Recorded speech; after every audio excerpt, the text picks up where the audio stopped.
السلام علیکم، میرا نام یاسمین ہے اور میں ایک اسٹوڈنٹ ہوں۔ میرا سوال ڈاکٹر ذاکر نائک سے ہے کہ میرے والد خوارج ہیں، وہ جمہوری نظام کو کافر کہتے ہیں اور حکومت اور اس میں رہنے والے لوگوں کو بھی کافر کہتے ہیں۔ مجھے حکم دیتے ہیں کہ میں ان کا نظریہ اختیار کروں، لیکن مجھے یہ غلط لگتا ہے کہ میں ایک مسلمان کو کافر کہوں۔ وہ اب میری شادی بھی ایک خوارج سے کر رہے ہیں، کیا خوارج سے شادی کرنا جائز ہے؟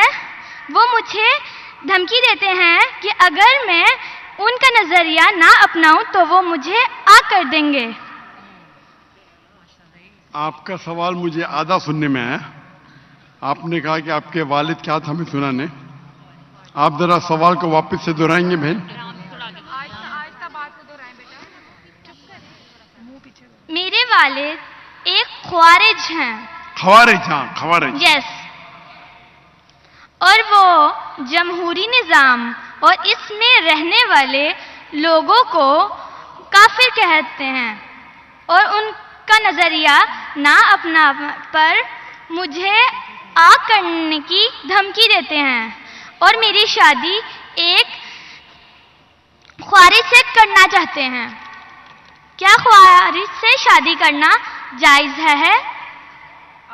بہن جی، مسلمان کو صرف مسلم سے شادی کرنا چاہیے۔ کیا خوارج ایک کافر ہے؟ آپ نے کوئی خوارج مطلب ایگزٹ، خوارج مطلب وہ اسلام کو چھوڑ چکا ہے۔ وہ میرے فادر ہیں۔ اب فادر ہو کوئی بھی ہو، اگر آپ نے خود کہا کہ میرے والد خوارج ہے، خوارج مطلب جو اسلام سے دور جاتا ہے، تو جو اسلام سے دور جاتا ہے اور اسلام کے خلاف جاتا ہے اسے کہتے خوارج۔ مطلب جو تو ان سب میں میرے لیے کیا حکم ہے؟ آپ کے لوگوں میں کہ مسلمان سے شادی کرو۔ قرآن کی آیت ہے سورہ بقرہ کی، سورہ نمبر 2 آیت نمبر 221 کہ اپنے عورتوں کو مشرک سے شادی نہ کرے یا غیر مسلم سے شادی نہ کرے تب تک وہ مسلم نہ بنے، مومن نہ بنے۔ ایک شخص جو سلیو ہو، کتنا بھی غریب ہو، وہ بہتر ہے اس شخص سے، اس مشرک سے، اس غیر مسلم سے، چاہے وہ کتنا بھی آپ کو متاثر کرے۔ اور پھر آیت کنٹینیو ہوتی ہے کہ آپ کوئی مشرکہ سے شادی نہ کرے جب تک وہ مومنہ نہ بنے۔ تو اسلام میں صاف کہا گیا ہے کہ آپ ایک مسلم سے شادی کرنا چاہیے۔ تو قرآن میں یہ بھی تو لکھا ہے کہ جو ایک انسان کا ولی ہوتا ہے، اور اگر وہ یہ بات نہ مانے کہ میں ایک مسلمان سے شادی کروں تو اس معاملے میں کیا کروں؟ بہن جی، یہ قرآن میں نہیں لکھا ہے، حدیث میں لکھا ہے۔ حدیث میں لکھا ہے کہ شادی کرنے کے لیے خاتون کو، عورت کو ولی کی ضرورت ہے، اور ولی والد ہے۔ لیکن اس میں اختلاف ہے، حنفی مذہب میں یہ ضروری نہیں، فرض نہیں ہے۔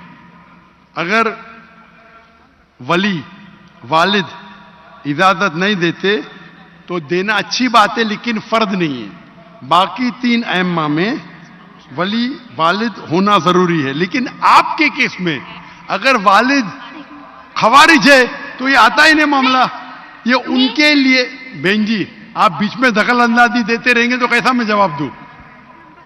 آپ کا سوال ختم ہو چکا ہے، ابھی جواب کو سنیے۔ آپ اگر دخل اندازی، آپ کو اپنا سوال پورا ایک ساتھ میں بولنا چاہیے۔ آپ بیچ میں دخل اندازی کرتے رہیں گے تو ختم ہی نہیں ہوگا نا۔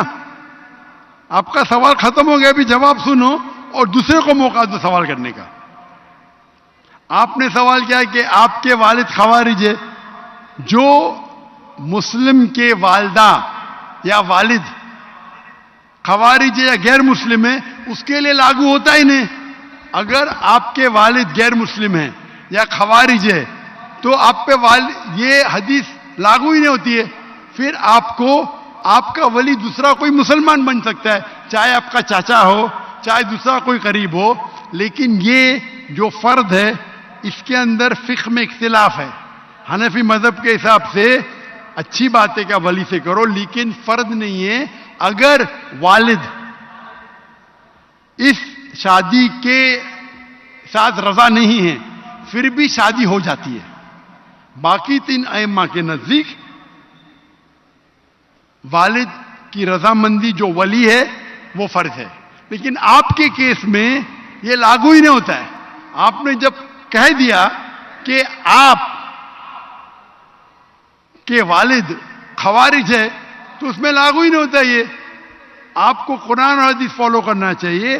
آپ کے جو قریب ہے، جو آپ کا محرم ہے، وہ اس کو آپ ولی بنائیں، چاہے آپ کا چاچا ہے، چاہے آپ کا بھائی ہے جو اب بھی مسلمان ہے، اس کو ولی بنا کے آپ شادی کر سکتے ہیں. اگر آپ حنفی ہیں تو وہ بھی ضرورت نہیں، ولی کی ضرورت نہیں.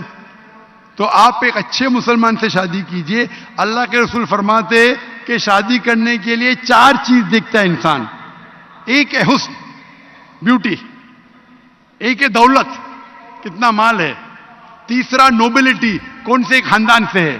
اور چوتھا ورچیو، ایمانداری، کتنا ایمان ہے، کتنا تقوی ہے. اور سب سے بہتر ہے تقوی. تو میری التجا آپ سے ہے کہ ایسے مرد سے شادی کرو جو تقوی والا ہے، وہ سب سے بہتر ہے. اور آپ سوچ سمجھ کے ڈیسیشن لو، اور اچھے مسلمان جو دین کے اوپر عمل کرتا ہے، قرآن حدیث کو فالو کرتا ہے، اس سے شادی کیجیے.